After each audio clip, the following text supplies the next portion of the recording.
तो हाँ जी, देखो जी, ये आपकी जन्म कुंडली का चार्ट है। कुंडली आपकी बनी है सिंह लग्न की। राशि आपकी है वृश्चिक राशि। अगर देखो जी कुंडली की बात करूं तो कुंडली में आपके ग्रह अच्छे भी हैं और कुछ ग्रह आपके खराब भी हैं, आधे ग्रह आपके खराब भी हैं, जो कि मैं आपको पूरा विस्तार से समझाऊंगा। और जैसे कि आपके देखो जी जो ग्रह मुझे खराब लगे हैं, जैसे आपका चंद्रमा बहुत ज़्यादा खराब है, नीच का बैठ है, गुरु वो नीच का बैठ है। एक आपकी कुंडली में ये काल सर्पदोष बना हुआ है, ये भी नेगेटिव है। तो बाकी आपके जो सवाल है उनको भी मैं कवर करूंगा। तो सब कुछ बताने से पहले आप ये समझो, ये जो कुंडली है इसमें होते हैं टोटल 12 घर। और 12 घर पहले आप समझ लो, वो मैं लिख देता हूँ। ये है आपकी कुंडली का पहला घर, ये है दूसरा घर, तीसरा घर, ये है चौथा, पांचवा, ये है छठा, सातवां, आठवां घर, नौवां घर, 10वां, 11वां और ये 12वां घर। अब ये जो 12 घर हैं, इन घरों से आपके जीवन के बारे में कुछ ना कुछ पता किया जाएगा। जैसे कि इस पहले घर से देखा जाएगा कि आपका शरीर कैसा होगा, आपकी हेल्थ, आपका स्वभाव, आपका रंग रूप, आपकी पर्सनैलिटी, सर मस्तक, इस पहले घर से देखेंगे। दूसरा घर आपके है धन जोड़ने का घर, परिवार का और आपकी वाणी का। तीसरा घर छोटे भाई बहनों का है। ये चौथा घर माता, मकान, वाहन का है। पांचवा घर आपके बच्चों का, आपकी पढ़ाई। छठा घर शत्रु रो कर्जे का है। सातवां घर आपकी पत्नी का है। आठवें घर से आपकी उम्र देखेंगे। नौवें घर से भाग्य देखेंगे। 10वां घर काम काज का है। 11वां घर है लाभ का। और 12वें घर से आपके खर्चे देखेंगे। तो आपने मेरी दो बातें नोट कर लेनी है। पहली बात, जो मैंने 12 घर बोले हैं वो याद कर लो। और दूसरी बात, इन 12 घरों से क्या कुछ देखा जाएगा वो याद कर लो। और अब आप ये देखो कि आपने देखना क्या है, वो घर देखो। जैसे कि अगर आपका सवाल है आपके काम काज को लेके, तो 10वां घर आपके है काम काज का घर। तो काम काज के लिए 10वां घर देखेंगे। और 10वें घर में एक नंबर लिखा हुआ है, 2 नंबर। 2 है वृष राशि। वृष राशि का जो मालक है वो है शुक्र। तो आपके काम काज के लिए हमें शुक्र को देखना पड़ेगा। ऐसे ही आपने और जो कुछ देखना है वो घर देखना है। जैसे कि मानो आपने अपने भाग्य देखना है कि आपका भाग्य कैसा होगा, 9वें घर को देखेंगे। और 9वें घर में लिखा है एक। एक है मेष राशि, मालक बना मंगल। तो आपका भाग्य देखने के लिए हमें मंगल को देखना पड़ेगा। अब देखो जी, मोटा मोटा आपको बेस की जानकारी समझ आ चुकी है। अब बात करते हैं भविष्यवाणी की। भविष्यवाणी में आपके जो सवाल है उनको मैं ज्यादा कवर करूंगा। आपने काफी वैसे सवाल लिख रखे हैं कि पत्नी से तलाक का केस चला हुआ है, और भी जो भी दिक्कतें आपकी आ रही हैं, क्यों आ रही है, लोगों से लड़ाई झगड़े होना, गुस्सा आना, क्यों कारण है, सब कुछ मैं बताऊंगा। सबसे पहले देखो जी, आपकी कुंडली में आप ये समझ लो, ये जो 9 ग्रह होते हैं, 9 ग्रहों का असर जो है वो हमेशा जीवन के ऊपर रहता है। लेकिन इनका असर कई गुना बढ़ जाता है इनकी दशा आने पर। और दशा जो होती है वो होती है 2 प्रकार की। एक होती है महादशा, एक अंतरदशा। महादशा जो होती है बड़ी होती है, जो कि आपके ऊपर चली हुई है शुक्र ग्रह की। ये 17 से चली हुई है, 37 में खत्म होगी। इसका मतलब ये है कि आपके ऊपर सबसे बड़ा असर आज के समय में शुक्र का है। और बाकी शुक्र का असर है 80%। बाकी बचा आपके ऊपर 20% असर है मंगल का, जिसकी चली हुई है अंतरदशा। 9वां महीना 23 से चली हुई है, और ये 11वां महीना 24 में खत्म होगी। तो मैंने आपको भी क्या बोला कि असर तो सभी ग्रहों का है, लेकिन ज्यादा असर शुक्र का है, और दूसरे नंबर पे असर है मंगल का, और तीसरा असर आपके ऊपर है शनि की डेया का। डे जैसे एक 7.5 होती है, 7.5 साल की, ऐसी डेया होती है 2.5 साल की। डेया भी 2 प्रकार की होती है, चतुर्डेया, अष्टम डेया। ये चली हुई है चतुर्डेया। तो जो चतुर्डेया चली हुई है, ये आपके ऊपर देखो जी 17 जनवरी 2023 से चली हुई है। मैं आपको एक बार फिर रिपीट करता हूँ, मतलब आप ये समझो, आपकी लाइफ में जो कुछ अभी हो रहा है उसका जो बड़ा कारण, एक तो शुक्र है, दूसरा कारण मंगल है, तीसरा कारण है शनि की डेया। तो सबसे पहले डेया की बात करूं कि डेया होती क्या है। डेया में देखो जी, बंदे को जो कर्म होते हैं वो कर्म उसके आगे आते हैं। जैसे कि अगर आपकी मैं बात करूं, आपने जो भी कर्म किए हैं अच्छे बुरे, वो कर्मों का आपको फल मिलेगा डेया में। और वो कर्म चाहे इस जन्म के हैं, वो चाहे पिछले जन्म के हैं। कई बार क्या होता है, डेया अच्छी जाती है, कईयों की बुरी जाती है। वैसे खासकर ये ज्यादातर दिक्कतें इसमें आती जरूर हैं, ये तो कन्फर्म है। और ये 1 साल आपका हो चुका है। तो एक तो अभी ये जो डेया है ये अभी अगले साल में खत्म होगी, जून में जाके। एक तो आपको भाई करने पड़ेंगे शनि की डेया के उपाय, ताकि ये जो डेया आपकी चली हुई है, क्योंकि डेया में होता क्या है, इसमें देखो जी बहुत सारी दिक्कतें, परेशानियां, रुकावटें आती हैं, बीमारियां लगनी शुरू हो जाती हैं, लोग दुश्मन बनने शुरू हो जाते हैं, काम बनते नहीं है, हेल्थ खराब होती है। तो आपकी जो लाइफ में दिक्कतें अभी आ रही हैं, उसका एक कारण आप समझ लो, वो बड़ा कारण एक तो आपकी है ये शनि की डेया। एक तो वो कारण है आपकी जो लाइफ की दिक्कतें हैं। तो इसके, क्योंकि डेया किसकी है, शनि की है, आपको मैं अभी इसके उपाय बाद में बताऊंगा। आपके ऊपर कुछ चल रही है मंगल की दशा, इसकी भी बात करेंगे, शुक्र की बात करेंगे। लेकिन इससे पहले आपके आपके जो दो ग्रह मुझे बहुत ज्यादा खराब लगे हैं, चंद्रमा और गुरु ग्रह। पहले इनको मैं थोड़ा सा विस्तार से समझा दूं कि ये क्यों खराब है। तो दोनों में सबसे ज्यादा आपका खराब है चंद्रमा। पहले इसको समझो, ये कहाँ बैठा है? कुंडली के चौथे घर में। आपको मैंने भी बोला था इन घरों से कुछ ना कुछ देखा जाता है। ये जो चौथा घर है, ये चौथा घर है आपकी माता का घर, आपके मकान का घर, आपका वाहन, आपकी भूमि जमीन जायदाद, नौकर चाकर, घरेलू सुख, घर का माहौल, सब कुछ। ये जो चीजें भी मैंने बोली हैं लिख के रख लेना, क्या क्या बोला है, माता मकान वाहन जो भी। इसके लिए इस चौथे घर को देखेंगे। और फार्मूला क्या था? घर का मालक देखना है। तो चौथे घर में लिखा है क्या है? 8, जो कि है वृश्चिक राशि। मालक कौन बना? मंगल। तो चौथे घर की चीजें देखने के लिए हमें चौथे घर के मालक मंगल ग्रह को देखना पड़ेगा। और मंगल ग्रह के अलावा चौथे घर में चंद्रमा बैठा है, चंद्रमा को भी देखा जाएगा। मतलब दो ग्रहों को देख के डिसाइड होगा आपकी माता मकान वाहन भूमि जमीन जायदाद नौकर चाकर के बारे में। तो मंगल की मैं बाद में बात करता हूँ, पहले मैं बात कर रहा हूँ चंद्रमा की। तो चंद्रमा देखो जी आपका जहाँ बैठा है चौथे घर में, यहाँ पे लिखा है 8, जो कि है वृश्चिक राशि। और ये चंद्रमा की है नीच राशि। आपका जो चंद्रमा है मुझे खराब क्यों लगा है? क्योंकि ये चौथे घर में नीच का होके बैठा है। और चंद्रमा एक और कारण है खराब होने का, ये इसका जो अपना घर है, देखो बैठा इस घर में है नीच का, लेकिन इसका जो अपना घर है वो है ये 12वां घर।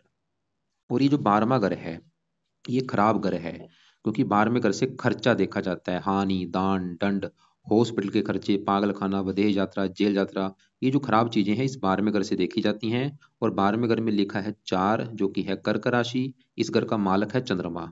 मतलब 12वें घर की जो चीजें हैं वो किससे देखेंगे? चंद्रमा से। और चंद्रमा आपका बुरी तरह से खराब हो चुका है, चौथे घर में आके नीच का बैठा है। मतलब 12वां घर देखो किसका है? खर्चे का, हानि। देखो 12वां घर हानि, तो हानि कहाँ चलेगी? चौथे घर में। तो चंद्रमा जो है ये चौथे घर की हानि कर देगा। आपको मैं एग्जांपल समझाता हूँ।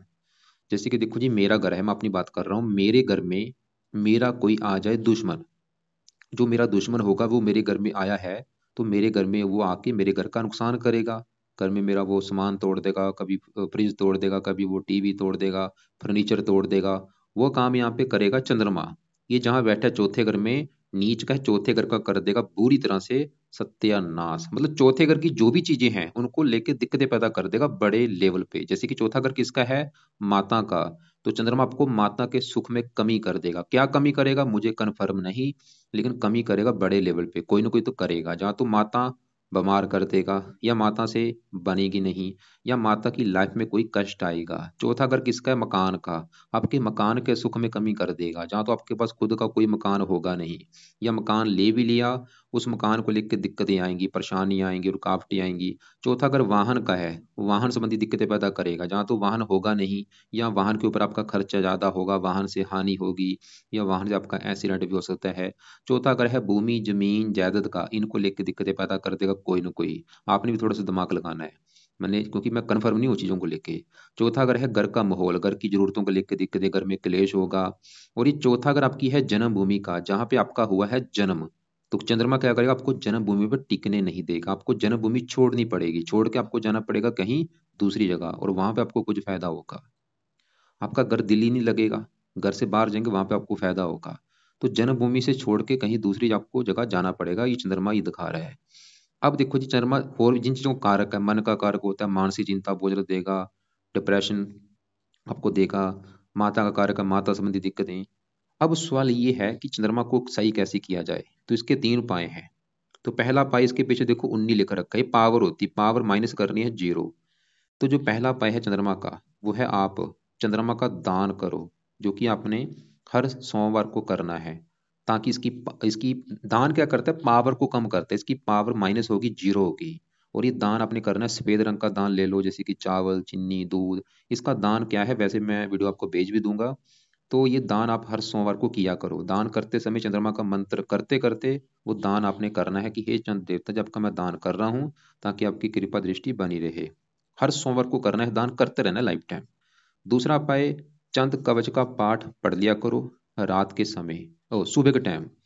इस पाठ को आपने पढ़ना है सुबह के टाइम, रोजाना पढ़ना है। और तीसरा उपाय आपने जो पढ़ना है वो करना है, वो है वो भी इसका पाठ है। तो यहाँ पे देखो जी 2 पार्ट हैं। चंद कवच का पाठ और चंद स्रोत का पाठ, दोनों पाठ सुबह के टाइम पढ़ लिया करो या इनकी ऑडियो लगा के सुन लिया करो ज़्यादा से ज़्यादा। और चौथा पाए है आप शिव जी की पूजा उपासना करो, क्योंकि चंद्रमा के जो देवता हैं वो है शिव जी। तो आप अगर शिव जी की पूजा उपासना करेंगे वो आपको फायदा होगा। शिव जी के मंदिर जाओ, शिवलिंग पर रोजाना जल चढ़ाया करो, सुबह शाम शिवलिंग पर जल चढ़ाने की आदत डालो।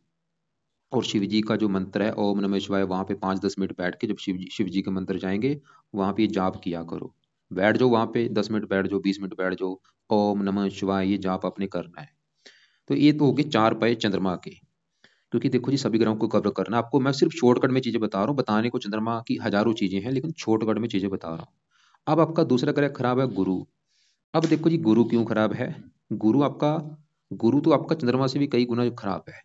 और गुरु देखो जी कुंडली में 5 ग्रहों का कारक होता है। ये धन का भी कारक होता है, संतान का भी कारक है, पुत्र का भी कारक है, भाग्य का भी कारक है। कहा जाता है अगर गुरु कुंडली में खराब है पूरी कुंडली खराब है। क्योंकि भाई 5 जैसे ग्रहों के एक मालक होते हैं, जैसे कि ऐसे कारक भी होते हैं कारक।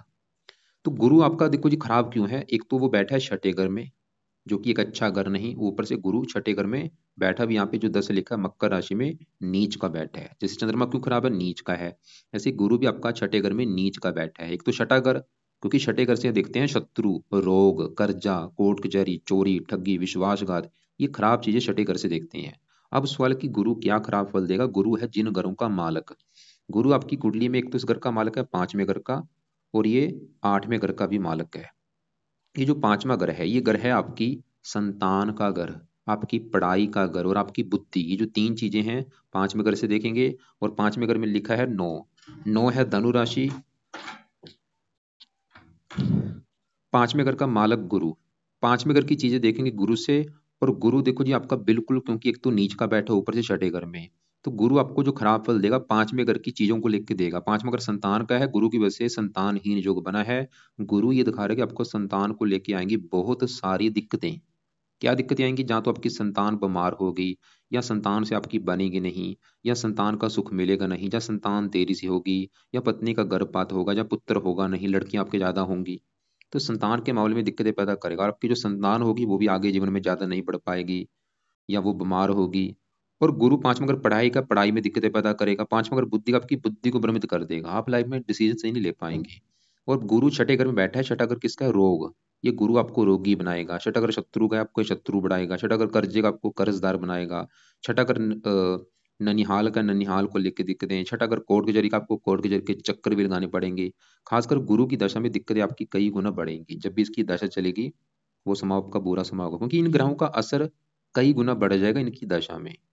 और गुरु ऐसे ही 8वें घर का भी मालक है, इन इस घर को भी लेकर दिक्कतें, मृत्यु तल कष्ट भी आपको देगा। लेकिन अब सवाल ये है कि गुरु को सही कैसे किया जाए। तो पहला जो उपाय है गुरु का, आप सुबह के टाइम गुरु कवच का भी पाठ आपने पढ़ना है या इसकी ऑडियो लगा के सुनना है। दूसरा उपाय गुरु स्रोत का पाठ पढ़ना है या इसको सुनना है। तीसरा उपाय गुरु का भी आप दान करो। हर गुरुवार के दिन पीले रंग के दान आपने करना है। पीली रंग की जो भी वस्तुएं हैं वो आप ले लो, 5-10 किलो लेके गुरुवार के दिन दान कर दिया करो। इसका भी दान क्या है वीडियो लग से मैं भेज दूंगा, जहाँ आप मेरे चैनल के ऊपर जाके देख लेना कि गुरु ग्रह का दान क्या होता है, चंद्रमा का दान क्या होता है, वो आप दान किया करो। और आगे बढ़ते हैं। अब देखो जी आपके 2 ग्रह जैसे मैंने बोला था ज्यादा खराब है, चंद्रमा और गुरु। अब इनकी बात हो चुकी है। अब आपका एक कुंडली में एक दोष बना हुआ है, क्योंकि कुंडली में कुछ होते हैं योग होते हैं, अच्छे योग बने होते हैं, कुछ बने होते हैं दोष। तो आपकी कुंडली में सवाल की दोष कौन सा बना है, वो है बड़ा दोष जो बना है। वैसे तो ये भी दोष ही है जो बने हुए हैं, चंद्रमा गुरु नीचे ये भी दोष है, लेकिन इनसे भी जो बड़ा दोष बना है वो है राहु केतु की वजह से बना है, काल सर्प दोष। यहाँ पे बैठा है राहु और यहाँ पे बैठा है केतु, और इधर वाला हिस्सा देखो खाली पड़ा है, 9वां घर खाली है, 10वां घर, 11वां, 12वां, पहला घर, ये इधर वाला पूरा हिस्सा खाली, सभी ग्रह हैं इस साइड में।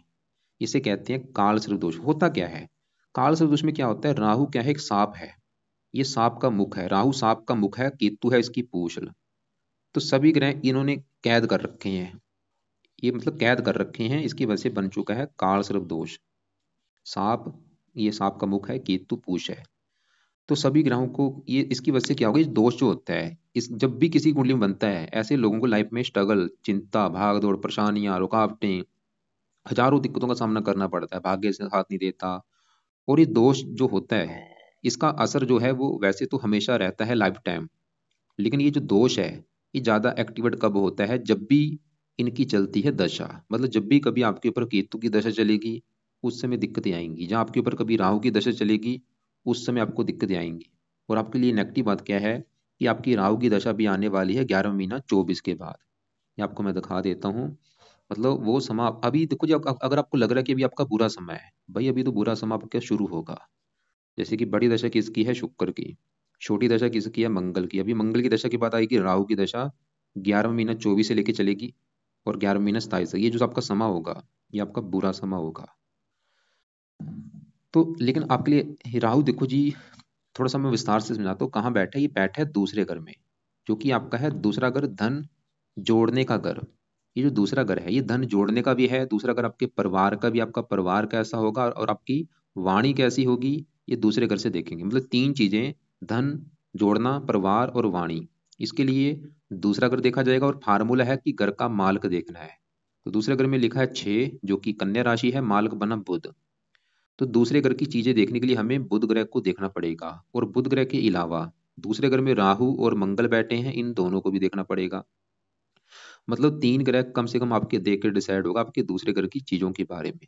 तो सबसे पहले देखो जी, दूसरे ग्रह में जो राहु है, ये दूसरे घर में जो बैठे, यहाँ पे 6 लिखा, कन्या राशि, जो कि राहु की ये स्वय राशि है। राहु मतलब कन्या राशि में, ये खुद की राशि है। इनके देखो जी अपने घर होते हैं, ऐसे ये राहु कन्या राशि खुद की राशि है, जो कि अच्छी बात है। और राहु की 3 दृष्टियां हैं, 5वीं यहाँ पे पड़ेगी छठे घर के ऊपर मित्र राशि है, 9वीं यहाँ पे पड़ेगी 10वें घर के ऊपर उच्च राशि है। अब देखो जी, दिख तो ये रहा है कि अपनी राशि में बैठा है, उच्च राशि को देख रहा है, मित्र राशि को देख रहा है, लेकिन मैंने क्यों बोला कि खराब फल देगा, उसका कारण क्या है, काल सर्प दोष।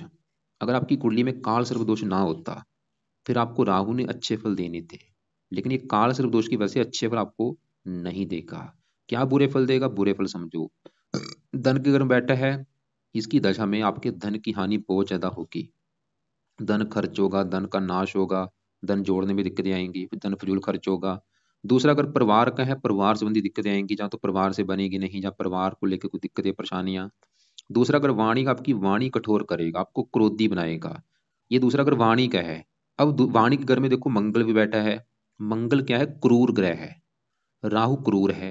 तो ये दोनों मिलके आपकी वाणी करेंगे कठोर, आपको क्रोधी बनाएंगे, जिद्दी बनाएंगे, गुस्से वाला बनाएंगे। और आपके गुस्से की वजह से बनेंगे आपके बिगड़ेंगे काम। इसलिए भाई नोट कर लो, मीठी वाणी सबसे बोलो, कम बोलो भाई, गुस्सा छोड़ दो अगर जीवन में आगे बढ़ना है। क्योंकि राहु की दशा में जब आप गुस्सा करेंगे तो गुस्से की वजह से क्या होगा, आपके लड़ाई झगड़े होंगे और आपको कोई हानि भी पहुंचा सकता है, आपको मारपीट भी आपसे हो सकती है। तो इसलिए भाई गुस्से से कंट्रोल करो, क्योंकि गुस्सा ही आपको ले बैठेगा। तो अब देखो, दूसरा अगर मतलब राहु के उपाय आपको मैं भी बताऊंगा। लेकिन अभी देखो जी, क्योंकि राहु के साथ जो मंगल बैठा है, क्योंकि आपके धन जोड़ने के लिए मंगल को भी देखा जाएगा। तो मंगल देखो जी आपका इस कुंडली में इस घर का मालिक है 9वें घर का, जहां से देखा जाता है भाग्य। आपका भाग्य देखना 9वें घर से, 9वें घर में एक लिखा है मेष राशि, मालिक है मंगल। और मंगल इस चौथे घर का भी मालिक है, जहाँ ही चंद्रमा बैठा है। चंद्रमा तो हम देख चुके हैं, वो तो चौथे घर की कर रहा है हानि, कि आपकी माता मकान वाहन को लेकर दिक्कतें आएंगी। लेकिन चौथे घर में जो 8 लिखा है वृश्चिक राशि, मालिक जो मंगल है। सवाल है कि मंगल कैसा है। देखो जी, आपका जो मंगल है वो अच्छा भी है बुरा भी है। क्योंकि मंगल जहाँ बैठा है दूसरे घर में, ये बुध के घर में बैठा है, और ये बुध को अपना दुश्मन मानता है। ये मंगल थोड़ा सा दूसरे घर की ये भी हानि करेगा, मतलब धन की हानि करेगा, परिवार संबंधी दिक्कतें आएंगी, वाणी कठोर करेगा, क्रोधी बनाएगा, जिद्दी बनाएगा, गुस्से वाला बनाएगा। लेकिन ये फिर भी आपको 8वीं दृष्टि पड़ रही है 9वें घर के ऊपर, भाग्य घर के ऊपर, थोड़ा बहुत फिर भी आपको भाग्यवंशी, मतलब आपका भाग्य कुछ साथ देगा भी। और थोड़ा सा भाग्यवंशी धन मिलेगा भी लाइफ में, क्योंकि भाग्य जाके धन घर में बैठा है। और चौथी दृष्टि 5वें घर के ऊपर पड़ेगी। 5वें घर का माल वैसे तो खराब है, लेकिन फिर भी मंगल की वजह से थोड़ा सा पढ़ा लिखा बना देगा, बुद्धिमान बना देगा। मतलब मंगल देखो जी है तो अच्छा था, लेकिन मंगल के अच्छे फल में जो कमी आ रही है उसका कारण है राहु के साथ बैठना। ये अंगारक दोष बना हुआ है। मंगल गुरु राहु जब एक साथ बैठते हैं अंगारक दोष बनता है। तो यहाँ पे आपको मंगल को अगर सही करना है तो राहु को भी सही करना पड़ेगा। और मंगल की अभी जब जब तक आपकी दशा है, क्योंकि मंगल का आपके ऊपर भी असर है, देखो 9वां महीना 23 से चली है दशा, 11वां महीना 24 तक चलेगी। तो जब तक ये मंगल की दशा है, मंगल का अपने को उपाय करना वो है आप सुबह के टाइम, मंगल के जो देवता हैं वो है हनुमान जी। तो आप हनुमान जी का कोई ना कोई पाठ सुबह के टाइम पढ़ा करो, चाहे वो हनुमान चालीसा है, चाहे वो बजरंग बाण है, जो पाठ आपको आता है चाहे दोनों पढ़ लो। और इसके और भी कई फायदे होंगे, क्योंकि अगर हनुमान जी का आप पाठ भाई करेंगे, आपका राहु भी अच्छा होगा, शनि भी आपको कष्ट नहीं देगा, क्योंकि राहु शनि भी हनुमान जी की पूजा उपासना से प्रसन्न होते हैं। तो अब यहाँ पे देखो जी, सवाल ये है कि भाई राहु के लिए क्या किया जाए। तो राहु के आपने 3 उपाय करने हैं, क्योंकि देखो जी राहु के उपाय वैसे भी जरूरी, क्यों जरूरी हैं। देखो सवाल की राहु के उपाय है करने क्यों जरूरी हैं। पहला कारण करने के लिए इसलिए जरूरी है क्योंकि आपकी जो कुंडली में काल सर्प दोष बना हुआ है, ये जो दोष है, ये कोई छोटा मोटा दोष नहीं है। ये आपको रोक के रखा है, मतलब आप आगे बढ़ ही नहीं पाओगे। आपको वैसे भाग दौड़ कराएगा, स्ट्रगल कराएगा, दिक्कतें परेशानियां वो भी आपकी लाइफ में पैदा कर रहा है। तो वो कारण हो गया एक। वैसे इसलिए भी जरूरी है क्योंकि आपके ऊपर राहु की दशा आने वाली है। जैसे कहते हैं ना, अभी तो ट्रेलर शुरू है, अभी तो फिल्म बाकी है, मतलब आपकी अभी लाइफ की जो दिक्कतें हैं अभी तो राहु की दशा में आएंगी। इसलिए भाई पहले ही संभल जाओ। तो उपाय करेंगे, राहु बिल्कुल सही हो जाएगा, और इसके उपाय जरूरी हैं बहुत ज्यादा। तो इसके जो उपाय हैं रात के समय करने हैं। पहला उपाय, राहु कवच का पाठ आपने पढ़ना है या इसको सुनना है। अभी शुरू कर दो रात के समय, शनिवार शुरू कर देना। दूसरा उपाय, राहु स्रोत का पाठ पढ़ना है या इसको भी सुनना है। और तीसरा उपाय, राहु का दान किया करो, सतनाजा ले लो, पंछियों को ये दाना डाला करो। सतनाजा भी कैसे बनाना है वीडियो लग से मैं आपको भेज दूंगा। और चौथा उपाय, शिव जी की पूजा उपासना करो। अब यहाँ पे शिव जी की पूजा उपासना से आपका राहु भी अच्छा होगा और आपका चंद्रमा भी अच्छा होगा, क्योंकि चंद्रमा के भी जो देवता है वो शिव जी हैं। तो 4 उपाय राहु के आपने भाई करने हैं, अभी शुरू कर दो बस। और अब देखो जी आगे बढ़ते हैं। आपका जो एक सवाल था पत्नी को लेकर, वो भी मैं थोड़ा सा कवर करता हूँ। तो ये जो 7वां घर है आपकी है पत्नी का घर। पत्नी के लिए देखा जाएगा 7वां घर, और 7वें घर में क्या लिखा है 11, जो कि है कुंभ राशि। क्योंकि फार्मूला भाई नोट कर लो कि जो कुछ देखना है उस घर का मालक देखना है। तो पत्नी के लिए 7वां घर, और 7वें घर में 11 लिखा है, 11 है कुंभ राशि, मालक है शनि। तो आपकी पत्नी के लिए किसको देखा जाएगा, शनि ग्रह को। और शनि ग्रह के अलावा पत्नी के घर में देखो जी सूर्य बुध शुक्र, ये 3 ग्रह बैठे हैं, इन तीनों को भी देखना पड़ेगा। 3 ये, चौथा शनि। तो 4 ग्रह देख के डिसाइड होगा पत्नी के बारे में। तो सबसे पहले मैं 7वें घर के मालिक शनि की अगर बात करूं, और वो मुझे आपका अच्छा नहीं लगा, 2-3 कारणों से अच्छा नहीं लगा। एक तो शनि आपका बैठा है कुंडली के 8वें घर में, खराब घर में आके। ऊपर से बैठा है गुरु की राशि में, शत्रु राशि में। और तीसरा कारण खराब होने का, ये साथ में केतु के बैठा है। और केतु, क्योंकि राहु केतु बैठे हैं काल सर्प दोष लेके। तो शनि इन 3 कारणों से खराब है। क्या खराब फल देगा, शनि है 7वें घर का मालिक पत्नी घर का। तो पत्नी संबंधी दिक्कतें पैदा करेगा, विवाह भंग योग बना हुआ है शनि की वजह से। शनि ये दिखा रहा है कि आपको विवाह संबंधी आएंगी बहुत सारी दिक्कतें। क्या दिक्कतें आएंगी, क्योंकि ये देखो जी यहाँ पे बिल्कुल दिख रहा है, क्योंकि ऐसे मैंने बहुत सारी कुंडलियां देखी हैं, जब भी शनि केतु के साथ 7वें घर का मालिक होकर बैठा होता है, ऐसे लोगों का तलाक हो जाता है, दूसरा विवाह जरूर होता है। या ये आपकी पत्नी को कोई बीमारी दे सकता है, क्योंकि 8वां घर बीमारी का है। तो पत्नी को बीमारी भी दे सकता है, और आपका कोई ऑपरेशन के योग भी बना सकता है, जब आपकी पत्नी का ऑपरेशन करा सकता है, उसको लंबी बीमारी दे सकता है। कोई एक घटना करता है, किसी का तलाक करा देता है, किसी की पत्नी बीमार कर देता है, किसी की पत्नी को लंबी बीमारी होती है। तो आपकी एक जो दिक्कत आई है तलाक का, वो एक कारण है। आपको मैं विद प्रूफ के साथ दिखा भी देता हूँ, क्योंकि आपको ये ना लगे कि मैं वैसे ही भाई बातें बना रहा हूँ। तो यहाँ पे देखो आप पढ़ लो, ये सिंह लग्न में शनि की स्थिति अष्टम स्थान में। यहाँ पे देखो विवाह भंग योग बना, तो वैवाहिक सुख में गड़बड़ रहेगी, जीवन शक्ति साथ दीर्घ रोग जहाँ, या क्योंकि देखो ये चीजें शास्त्रों में लिख रखी है। आपकी भाई लाइफ में जो भी चीजें हो रही है, ये मत सोचो कि उसके जिम्मेदार आप हैं या कोई दूसरा है, कोई जिम्मेदार नहीं है। वो आपने जो पिछले जन्म के कर्म किए हैं, वो कर्मों का आपको फल मिल रहा है। अगर अच्छे कर्म करके आते लाइफ में, ये अगर अच्छे बैठे होते लाइफ में, अच्छा ही अच्छा होता। ये तो आपके कर्मों का फल आपको भुगतना पड़ रहा है। तो करना क्या है, सवाल ये है कि शनि के लिए किया क्या जाए, क्योंकि आपके ऊपर देखो जी शनि की अष्टम दया भी चली हुई है, ये अच्छी नहीं होती। जैसे मैंने बोला, ये अभी अगले साल में खत्म होगी। अष्टम डे, ये जो चतुर डे है, चतुर डे में भी हजारों दिक्कतें आती हैं, दिक्कतें पर आप चाहे नोट कर भी लेना, 1 साल से ज्यादा दिक्कतें आ रही होंगी आपको, क्योंकि 1 साल से चली हुई है। तो मतलब अगर आप शनि के उपाय करते हैं, फायदे देखो जी आपको क्या होंगे। सबसे बड़ा फायदा ये होगा कि आपकी जो डेया चली है, इसका बुरा फल आपको नहीं मिलेगा। दूसरा फायदा, आपकी जो शनि आपका 8वें घर में बैठा है वो भी अच्छा होगा, जो कि आपकी पत्नी घर का मालक है। जो आपकी पत्नी संबंधी अभी कोई दिक्कत है वो दूर हो जाएंगी। और आगे भी अगर आप विवाह करते हैं, उसमें विवाह का सुख अच्छा मिलेगा। तो क्या कौन से 2 उपाय हैं। पहला उपाय, रात के समय शनि चालीसा का पाठ पढ़ लिया करो। दूसरा उपाय, शनि मंदिर हर शनिवार को माथा टेकने जाया करो। और साथ में जो केतु बैठा है, इसको भी शांत करना पड़ेगा। इसके लिए क्या करो, कुत्तों को रोजाना रोटी डालने की आदत डाल लो। केतु के लिए जहाँ घर में कोई कुत्ता भी पाल सकते हैं, जहाँ बाहर के कुत्तों को रोटी डाला करो। अब देखो जी, पत्नी के लिए मैंने बोला था 4 ग्रह देखने पड़ेंगे, अभी तो हमने खाली शनि को देखा है, वो आपको मैंने दिखा भी दिया है। अब 7वें घर में शुक्र बुध सूर्य, सवाल की ये कैसे हैं, अब इनकी बात कर लेते हैं। तो सबसे पहले देखो जी, 7वें घर में जो सूर्य बैठा है, सूर्य यहाँ पे बैठा है शनि घर में, और सूर्य 7वें घर में शनि को अपना दुश्मन मानता है, तो सूर्य भी 7वें घर का थोड़ा सा नुकसान कर रहा है, वो भी दिखा रहा है, क्योंकि सूर्य क्रूर है। ये भी दिखा रहा है कि आपको पत्नी संबंधी दिक्कतें आएंगी, या तो आपकी पत्नी गुस्से वाली होगी, क्रोधी होगी, मतलब पत्नी से मनमुटाव, लड़ाई झगड़े होंगे। लेकिन सूर्य का अच्छा फल भी आपको मिलेगा, वो है ये 7वीं दृष्टि से लगन को देख रहा है, लगन में इसकी खुद की राशि है, लगन का अच्छा कर देगा आपको, मतलब बुद्धिमान, समझदार, साहसी, पराक्रमी, लगन का अच्छा कर रहा है। अब 7वें घर में शुक्र बुध बैठे, ये दोनों आपके हैं बड़े लेवल पे अच्छे, लेकिन इनके अच्छे फलों में आ रही है कमी, क्योंकि ये दोनों ग्रह अस्त होके बैठे हैं, सूर्य के साथ होने की वजह से अस्त हो चुके हैं। तो अब सवाल की दोनों अच्छे फल क्या देंगे, पहले वो समझो। बुध आपकी कुंडली में एक तो इस घर का मालिक है 11वें घर का, जो कि है लाभ का घर, और बुध है इस दूसरे घर का मालिक, जो कि मैंने बोला था धन जोड़ना देखना है, दूसरा घर, दूसरे घर में 6 लिखा है, जो कि कन्या राशि, मालिक बना बुध। धन चला गया उठ के पत्नी घर में, लाभ चला गया पत्नी घर में। बुध ये दिखा रहा है कि पत्नी के आने के बाद आपकी लाइफ में धन आना शुरू हो जाएगा, या पत्नी आपकी धनी होगी, या पत्नी से आपको धन मिलेगा, बुध ही दिखा रहा है। और पत्नी आपकी बुद्ध की वजह से बुद्धिमान होगी, समझदार होगी। लेकिन बुध क्योंकि अस्त बैठा है, इसकी वजह से इसके अच्छे फलों में आ रही है कमी। तो इसके सवाल की अच्छे फल बढ़ाए कैसे जाएं, आप इसके लिए इसका एक पन्ना रत्न धारण कर सकते हैं। पन्ना ले लो, आपने लेना है 8.25 आपका जितना वेट है, मान लो आपका वेट है 70 किलो, तो 7.25 रत्ती का ले लो, 60 है 6.25 रत्ती का ले लो। पन्ना लेने के बाद राइट हैंड की इस छोटी उंगली में धारण कर लेना, चांदी में जड़वा के। शुक्ल पक्ष के पहले बुधवार को धारण करना, सुबह का टाइम, सुबह 7:15 या 8:15 या 9:15 बजे।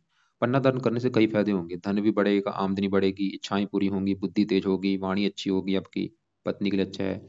अब साथ में शुक्र जो है वो भी अच्छा है, लेकिन वो अस्त बैठा है। शुक्र आपकी कुंडली किस घर का मालक है, 10वें घर का, जहाँ पे 2 लिखा है, 2 है वृष राशि, माल शुक्र। 10वां घर है काम काज, काम काज चलेगा पत्नी घर में। शुक्र तो ये भी दिखा रहा है कि पत्नी के आने के बाद आपका काम काज चलना शुरू हो जाएगा, जब आपकी पत्नी काम काज करने वाली मिलेगी, लेकिन वो भी अस्त बैठा है। और यहाँ पे सबसे बड़ी बात क्या है कि शुक्र की आपके ऊपर महादशा चली भी हुई है, और शुक्र देखो जी पत्नी का कारक भी होता है, विवाह का भी कारक है, ये पत्नी 7वें घर का भी कारक है। शुक्र अच्छा है, मतलब आपकी पत्नी संबंधी दिक्कत यही शुक्र ने नहीं दी, वो इस शनि की वजह से हुई है। शुक्र तो अच्छा है, बस इसका अच्छा बल बढ़ाओ, हो रहा कैसे बढ़ेगा, इसका शुक्र का मंत्र याद किया करो। मंत्र है ओम शुम शुक्राय नमः, चाहे 1 माला 2 माला 3 माला जितना कर सकते हो, छोड़ना नहीं है अपने मंत्र, क्योंकि लंबी दशा है। तो ये मंत्र आप रात के समय किया करो। तो ये है देखो जी, क्योंकि 30 मिनट में सब कुछ बताना मुश्किल है, लेकिन फिर भी आपको मैंने कोशिश की है सब कुछ बताने की। तो अभी एक बार मैं रिपीट करता हूँ आपको मैंने क्या क्या बोला है। गौर से समझो। कुछ उपाय हैं सुबह के टाइम, कुछ है रात के समय। पहले सुबह के उपाय समझो क्या क्या है। सुबह के टाइम चंद कवच का पाठ, चंद स्रोत का पाठ, गुरु कवच का पाठ, गुरु स्रोत का पाठ, 4 पाठ हैं। सुबह के टाइम पढ़ने हैं, 2-2 मिनट के पाठ हैं, 8 मिनट का काम है। चाहे पढ़ लिया करो, चाहे इनकी ऑडियो लगा के सुन लिया करो।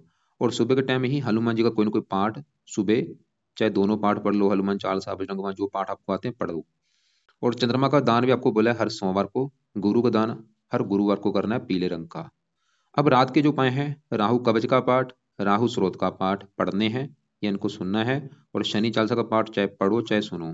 शनि चालीसा का पाठ क्योंकि डया भी है, और शनि आपके विवाह के घर का मालिक भी है, ये कम से कम जब तक आपका विवाह नहीं हो जाता 1-2 साल तक ये शनि चालीसा पढ़ो। जब तक राहु की दशा है तब तक ये पाठ पढ़ने, क्योंकि राहु की दशा भी आपकी 27 में खत्म होगी, 11वां महीना 27 में खत्म होगी।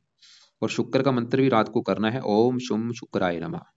बाकी देखो जी, आपने और भी बोला था, आप जो भी मंत्र वगैरह कर रहे हैं उनको अभी छोड़ दो, बस ये जो चीजें मैंने बोली ये फॉलो करो। बाकी आपके जो सवाल थे, आपने मुझे, क्योंकि काफी सवाल लिख रखे हैं, एक बार मैं रिपीट करता हूँ क्या क्या है।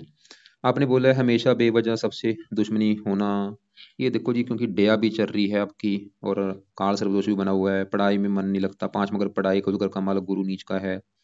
स्त्री सुख नहीं मिला, वो शनि की वजह से है। गुस्सा में काबू नहीं हरना, मंगल शनि राहु की वजह से है। राहु के उपाय करने से और मंगल का हनुमान जी का पाठ पढ़ने से गुस्सा आपका कम होगा। राहु का दान भी करो। और हमेशा हास्य का पात्र बनता हूँ, काल सर्वदोष है, दया चल रही है, क्यों ग्रह ज्यादा खराब है भाई आपके।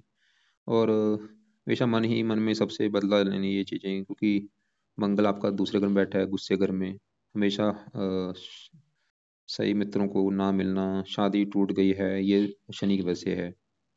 परिवार को के लोगों को लेके हमेशा मन में द्वेष, क्योंकि दूसरा अगर देखो जी परिवार का है, वहाँ पे राहु भी है, काल सर्प दोष बना हुआ है, क्योंकि दूसरा अगर आपका ज्यादा खराब है, क्योंकि काल सर्प दोष जहाँ बैठे होते हैं उस घर को ज्यादा खराब करते हैं। हमेशा बेचैन रहना, आपकी दया चल रही है। अंतिम और सबसे जरूरी चक्कर भी है इस पर, लंबे समय तक विश्वास ना कर पाना, आपकी